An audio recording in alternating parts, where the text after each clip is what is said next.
চাচার আমরা কোনো খোঁজ পাইনি এখনো। র্যাব 11 ধরে নিয়ে গেছে, ওনারা একসাথে 4 জন ছিল। সে একজন ব্যবসায়ী ছিল এবং সে বিএনপিতে আমাদের এমপি অ্যানি ওনার আঙ্কেলের বন্ধু ছিল। 15ই ডিসেম্বর 2013 রাত 10টার সময় রতনেরকিল গ্রাম থেকে লক্ষ্মীপুর থেকে র্যাব 11 ধরে নিয়ে গেছে। একজনকে স্পটে গুলি করে মেরে ফেলছে, বাকি 2 জন ছিল আরও, ওদের লাশ খালের পাড়ে ফেলে গেছে গ্রামের। বাট আমাদের চাচার আমরা কোনো খোঁজ পাইনি এখনো। তার নামে কোনো কেস ছিল না, কোনো মামলা ছিল না, আর যদি থাকতো এটা তো যায় আসে না। সে একজন ব্যবসায়ী ছিল এবং সে বিএনপিতে আমাদের এমপি অ্যানি ওনার আঙ্কেলের বন্ধু ছিল। আর বিএনপি সাপোর্টার ছিল সবাই, মানে যারা এলাকার চেয়ারম্যান অ্যান্ড বিএনপি এদের সবার বন্ধু ছিল আর কি। তো এর জন্যই হয়তো তাকে নিয়ে গেছে ধরে। তো আমরা একটা বিচার চাই। আমি চাই, আমার কাছে মনে হয় সরকারের একটা নিরপেক্ষ একটা লাইক তদন্ত টিম সে বানাক, তারা আমাদের সাথে যোগাযোগ করুক। আমাদের কাছে যে ইনফরমেশনগুলো আছে তাদেরকে আমরা দিয়ে সাহায্য করি, এবং তাদের যে অ্যাক্সেসগুলো আছে যেগুলো আমাদের অ্যাক্সেস তাই কনফিডেন্সিয়াল ফাইলস র্যাব, যেহেতু উই নো ফর শিওর যে র্যাব 11ই তাদেরকে নিয়ে গেছে, নিশ্চয়ই ওদের ফাইলস আছে, ওগুলো তারা অ্যাক্সেস করুক এবং আমাদেরকে একটা ট্রান্সপারেন্ট নিউজ তারা দিক, যে স্টেপ বাই স্টেপ।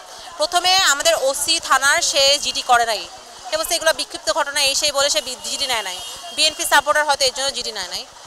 তো ওদেরকে ধরুক, ওখান থেকে ট্রেস করুক, যেহেতু র্যাব 11 কুমিল্লার সবাই জানে, ওদের অফিসে ওদের কন্ট্যাক্ট করুক যে 2013 সালে তখন কারা ছিল ওখানে, এবং যাকে ধরা হয়েছে ধরে কোথায় নিয়ে যাওয়া হয়েছে। যদি মেরে ফেলে সেটা নিশ্চয়ই তাদের প্রমাণ আছে। এইভাবে তো মেরে তো এমন তো না যে এরকম মেরে ফেলে দিল, এটা লাশও তো লুকাইতে হয়েছে তাই না, রাস্তা তো নাহলে পাওয়া যেত।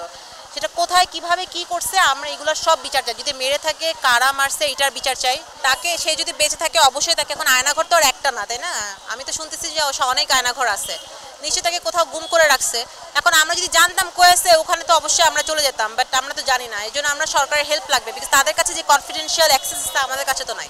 তারা একটা তদন্ত টিম গঠন করুক, র্যাব এখনকার আর্মি যারা, তারা এগুলো সব পুল করুক, সব ফাইলগুলো পুল করে ওগুলো আমাদেরকে একটা স্টেপ বাই স্টেপ তারা আমাদেরকে একটা তদন্ত করে দিক যে অ্যাকচুয়ালি এদের কি হয়েছে আমরা জানতে চাই। এইটাই বিচার চাই। We want justice. একটা হিউম্যান রাইটস আছে তো আমাদের, আমরা তো বাংলাদেশি সিটিজেন। আমার চাচা বাংলাদেশি সিটিজেন, সে তার এনআইডি সব আছে, তো সে একটা মানুষ, সে বেঁচে আছে না মরে গেছে হাওয়া হয়ে গেল, মনে হয় বাংলাদেশের সে কোনোদিন ছিলই না। তো তাকে বের করার দায়িত্ব তো সরকারেরও তো একটা দায়িত্ব আছে না, আমরা এটাই জানতে চাই। এটা তো বেশি কিছু না তাই না, এটার জন্যই আজকে আমরা এখানে। Thank you.